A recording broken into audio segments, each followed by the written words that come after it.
Hi, everyone. My name is Kugler, and I work at the Mina Foundation, which is an ecosystem steward of the decentralized Mina protocol, a zero-knowledge native Layer 1 blockchain.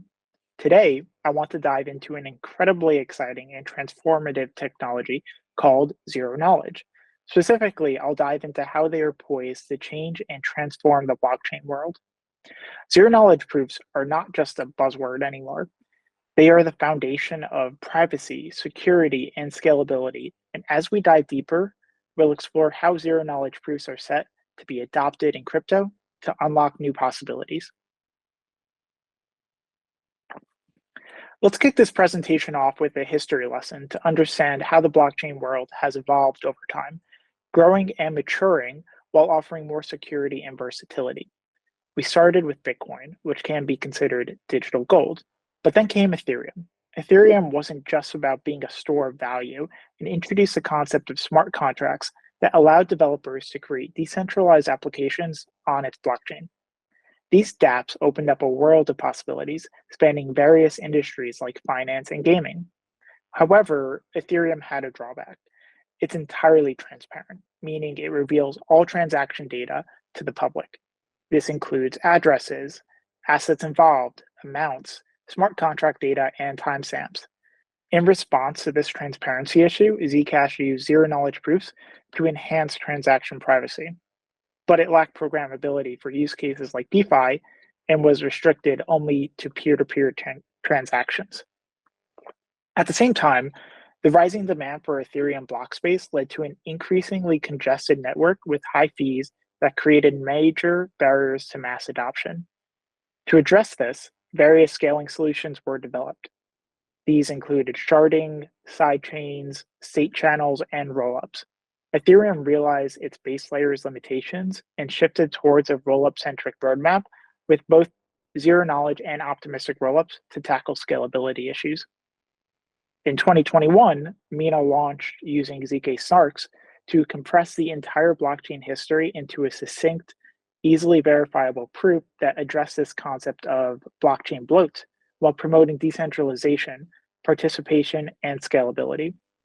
Looking ahead, we'll see more projects harnessing zero-knowledge proofs for various purposes, not only for scaling, but also for enabling private apps that were previously impossible on transparent blockchains. Now, let's dig into what a zero-knowledge proof is. They've been around for a while, first introduced in a 1980s paper, but it was the advent of blockchain technology that really showcased its potential. At its core, a zero-knowledge proof is a way for one party, called a prover, to convince another party, a verifier, that a certain statement is true, while revealing nothing about the underlying data that makes the statement true. This is done using complex mathematical algorithms. The important part, the prover can prove they know something without disclosing any sensitive information. It's like proving you know a secret recipe without disclosing its ingredients. ZKPs are primarily used for scaling and privacy, and we'll dive a little deeper into this a little bit later on in this presentation. But the current lack of privacy for traditional blockchains is a major deterrent to widespread adoption, and it's the single most important challenge to solve. Users will be reluctant to use crypto in their daily life if their sensitive financial information is publicly viewable. Who'd want their financial info out there for everyone to see? And it's not just about money. It's about protecting sensitive data in various use cases, like social media. Onto some definitions for clarification purposes. Zero-knowledge proof satisfies three critical properties. The first one is completeness, which ensures that if the input or statement being proven is valid and true, the zero-knowledge protocol will always return true for acceptance. Two, soundness ensures that if the input or statement is invalid or false, it is impossible for a dishonest prover to convince an honest verifier that the statement is valid. The protocol is designed to resist any attempt to deceive. Even with malicious intent, a dishonest prover cannot make an invalid statement appear valid to an honest verifier, except with an exceedingly small probability. Three, zero knowledge is the most crucial property of a zero knowledge proof. It ensures that the verifier learns nothing about the statement or input beyond its validity. In other words, the verifier should gain no information about the content of the statement from the proof. These three properties, completeness, soundness, and zero knowledge, form the foundation of a zero knowledge proof system. They enable secure, confidential, and trustworthy interactions between a prover and a verifier, ensuring that valid statements are accepted, invalid statements are rejected, and the prover's knowledge remains private. In this page, we have a story about Peggy and Victor and the secret cave door. We've set up a scenario that resembles how zero knowledge proofs work in cryptography. Imagine this scenario. Peggy is standing at the entrance of a mysterious cave, which has a peculiar door that requires a secret word to open. Victor stands outside the cave and wants to see if Peggy does indeed know the word. The process is as follows. First, Victor stands outside the cave, unaware of the secret word. He calls out to Peggy, asking her to exit the cave through either path A or path B. He randomly chooses the path each time. 2. Peggy enters the cave and, using her knowledge of the secret word, opens the door with it when necessary. However, she never reveals the word to Victor. Instead, she follows his instructions, taking path A or path B as directed. 3. Peggy repeats this process multiple times as requested by Victor. Every time she chooses a path, it's either because the door requires a secret word and she knows it, or because it doesn't and she doesn't need to use it. 4. Over time, as Victor observed Peggy consistently taking the correct path as per his random instructions, he becomes increasingly convinced that she does indeed possess the secret word. 5. Despite his growing conviction, Victor never actually learns the secret word itself. He only knows that Peggy knows it, but the word remains hidden from him. This process represents how a zero-knowledge proof operates in real-world scenarios. Peggy, the prover, proves her knowledge of the secret word to Victor, the verifier, without ever revealing the secret word itself. Now, let's revisit the three fundamental conditions that define a valid zero-knowledge proof. Completeness. In our example, Peggy, if she indeed knows the secret word, consistently demonstrates this knowledge by successfully opening the door whenever required. This showcases the completeness of the proof. If Peggy knows the secret, she always passes. Soundness. If Peggy doesn't know the secret word, there's still a 50-50 chance of her successfully following Victor's instructions. This property illustrates soundness. If Peggy doesn't know the secret, she'll pass roughly half the time over many attempts. Zero knowledge. Crucially, Victor, despite becoming more convinced of Peggy's knowledge over time, never learns the secret word itself. He only knows that she knows it. This underscores the essence of zero knowledge. The verifier learns nothing about the secret being proven, only that the prover possesses that knowledge. These three conditions ensure that zero knowledge proofs allow Peggy to prove knowledge of a specific piece of information to Victor without disclosing the actual information itself. This confidentiality and privacy preserving feature makes ZKPs a powerful tool in various applications, particularly in blockchain technology. Hopefully, the cave example gave you a nice mental model of how a zero knowledge proof works. Now, let's talk about where ZKPs are heading. There are three key development areas for zero knowledge proofs. First is scalability and efficiency. One of the primary applications of ZKPs is in enhancing the scalability and efficiency of blockchains. Traditional blockchains often suffer from slow transaction times and high user fees. ZKPs enable complex computations to be performed off-chain, resulting in more efficient on-chain transactions. Moreover, ZKPs allow for batch verification of transactions, reducing congestion and enhancing scalability. 2. Privacy and data confidentiality. Most protocols operate on transparent public blockchains where transaction history and balances are publicly visible. ZKPs are important because they can prove the validity of a transaction without revealing sensitive information. This is crucial for financial transactions, data storing, data sharing, and other applications where privacy is essential. 3. Interoperability. ZKPs have the potential to revolutionize interoperability between different blockchains. They can be used to verify transactions or state changes, ensuring that data or assets transferred between blockchains are both valid and secure. This solves some of the challenges associated with blockchain bridges, such as security risks and centralization. In summary, zero knowledge proofs offer a powerful solution for ensuring security, privacy, and efficiency in applications and infrastructure that make them an incredibly valuable tool for crypto. As advancements continue, ZKPs will become increasingly practical for any and all applications, opening up exciting possibilities. Let's dive a bit deeper into how a zero knowledge proof actually works. Think of a ZKP as a structured exchange between a prover and a verifier, where the prover aims to convince the verifier that they possess certain knowledge without ever disclosing the actual content of that knowledge. This exchange often involves multiple rounds of communication, during which both parties exchange messages and perform mathematical operations. Here's a breakdown of a static ZKP. First, the process begins with the prover receiving authenticated private data. This data could include confidential information such as a private key, a secret passphrase, or any other piece of sensitive knowledge. Then, the prover and the verifier agree on a specific statement or piece of information that needs to be proven. Then the prover and the verifier engage in a series of communications. During these interactions, the prover leverages their knowledge to construct a proof that they indeed possess the required information. It's crucial to note that throughout this process, the prover never discloses the actual content of the information they hold. Then, to create a proof, the prover employs a sequence of cryptographic and mathematical operations. These operations are designed to ensure that the resulting proof attests to the validity of the statement without revealing any details about the underlying knowledge. Importantly, the proof is typically compact, concise, and succinct, making it efficient to transmit and verify.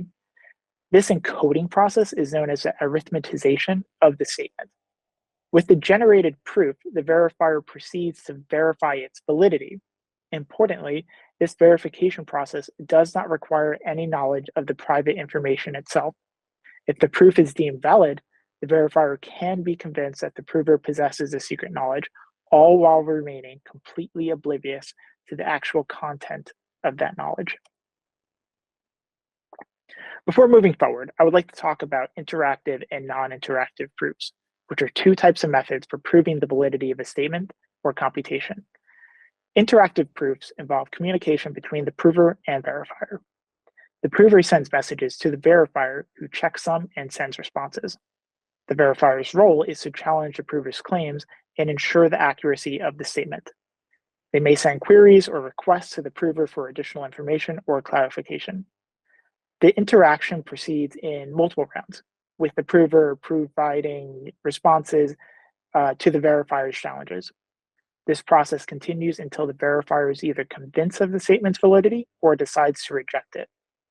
Interactive proof systems are often used in scenarios where real-time communication between the parties is feasible and where the parties can engage in back and forth communication. While interactive proofs can be powerful, they also introduce complexity and potential vulnerabilities due to the need for ongoing communication. Non-interactive proof systems, on the other hand, are designed to eliminate the need for ongoing communication between the prover and the verifier. In this system, the prover sends a single message to the verifier, and the verifier can independently verify the validity of the statement or computation without requiring additional interaction. Here's how it works. The prover prepares a single message, which includes the proof and all necessary information to validate the statement. The verifier receives a message from the prover and independently verifies the proof's validity using the information provided in the message. Most non-interactive zero-knowledge proofs are based on mathematical constructs like elliptic curve cryptography or pairing-based cryptography, which allow for the creation of short and easily verifiable proofs of the truth of a statement. Non-interactive proofs are often more efficient and straightforward in scenarios where real-time back-and-forth communication is not possible or practical.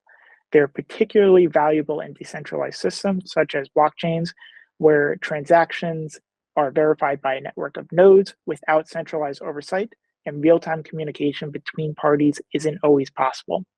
The choice between interactive and non-interactive proof systems depend on various factors, including the nature of the application, the desired level of security, and the practicality of communication.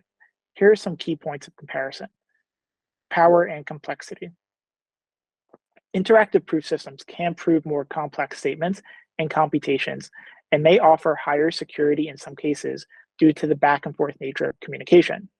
Non-interactive systems are simpler, but may be less powerful in certain contexts. Efficiency. Non-interactive proof systems are typically more efficient because they require only a single message and independent verification. Interactive systems involve ongoing communication, which can introduce latency and complexity. Use cases. Interactive proofs are suitable for scenarios where real-time interaction is possible, such as secure login processes or authentication. Non-interactive proofs are ideal for situations where independent verification is necessary, such as blockchain transactions or decentralized systems. Security. The security of both systems depends on the specific protocols and algorithms used. Interactive systems may provide more opportunities for challenges and validations, while non-interactive systems require robust cryptographic techniques to ensure the integrity of the single message. They both play essential roles in verifying the correctness of statements and computations, with each system offering its own advantages and trade-offs. The choice between these systems depends on the specific requirements and constraints of the application at hand. There are two main types of zero-knowledge proof systems, ZK-SNARKs and ZK-STARKs. While ZK-SNARKs and ZK-STARKs share some similarities, they differ in key ways such as their security assumptions, proof size, and efficiency. ZK-SNARKs stand for Zero-Knowledge Succinct Non-Interactive Argument of Knowledge and are widely used in blockchain applications, particularly for scaling and privacy-focused use cases. ZK-SNARKs are known for their succinctness and efficiency. The proofs generated are very compact, often just a few hundred bytes in size, making them easily verifiable by the verifier. However, some ZK-SNARKs typically require a trusted setup phase where initial parameters, proving and verification keys, are generated. This setup can introduce potential security risks if compromised. However, advancements have rendered trusted setups unnecessary for some proving systems. For example, Mina's Kimchi and Zcash's Halo 2 proving systems have overcome the need of it for a trusted setup. ZK-STARKs are a newer development and stand for Zero-Knowledge Scalable Transparent Argument of Knowledge. One of the key features of ZK-STARKs is the absence of a trusted setup phase. This makes ZK-STARKs more transparent and reduces potential vulnerabilities associated with the setup ceremony. ZK-STARKs are also designed to be quantum resistant and have emerged as a powerful tool for various blockchain applications, particularly within Starkware. So what are the differences between ZK-SNARKs and ZK-STARKs? Security assumptions. ZK-SNARKs rely on elliptic curve cryptography for their security, while ZK-STARKs use collision-resistant hash functions. This fundamental difference affects their security models and characteristics, proof size, and time. It's worth noting that SNARK proofs tend to be significantly smaller in size, a critical consideration for blockchains where conserving block space is in demand and expensive. At the same time, STARK proofs often take a shorter amount of time to prove. Trusted setup. Some ZK-SNARKs require a trusted setup phase, while ZK-STARKs eliminate the need for this phase, enhancing transparency. Quantum resistance. Because most SNARKs are based on elliptic curves and assume that computing discrete logarithms is a challenging task, it renders most SNARKs vulnerable to post-quantum attacks. In summary, the primary distinction between ZK-SNARKs and ZK-STARKs lies in their approach to representing computations. ZK-SNARKs utilize polynomial commitments, whereas ZK-STARKs represent computations as a sequence of constraints expressed as polynomials. Both methods serve the purpose of producing concise, non-interactive proofs for computations. However, ZK-STARKs offer the advantage of scalability, as they are not bound by the size of the circuit under examination. This advantage comes at the expense of increased complexity in implementation and usage. Therefore, the choice between ZK snarks and ZK starks depends on the specific use case and the desired trade-offs between security, group size, and efficiency. Zero knowledge is an enabling technology that will transform existing Web3 projects and onboard Web2 companies. While there are many more use cases, I wanted to create a list showcasing how valuable and how useful zero knowledge will be as a backend enabling technology for protocols and applications. Here are just a few that I'm excited about. Scaling, confidential transactions, proof of identity, authentication, ZK storage, ZK bridges, data ownership, private DeFi lending, gate access to DeFi pools, selective disclosure, ZK database, game engines, proof of reserve, mitigating MEV extraction, machine learning, messaging, anti-bot measurements, trustless oracles. This list just highlights the versatility and transformative potential of ZK technology across various industries and applications. To conclude this presentation, zero-knowledge technology is poised to revolutionize the way we approach trust, privacy, and security. Its wide range of applications, from scaling to privacy, makes it a powerful tool for both Web3 projects and Web2 companies looking to come into crypto. As we move forward, embracing the ZK technology can unlock new possibilities, enhance user privacy, and significantly improve the efficiency and security of protocols. Thank you for your attention, and let's keep in mind that the journey of innovation is ongoing, with even greater breakthroughs on the horizon.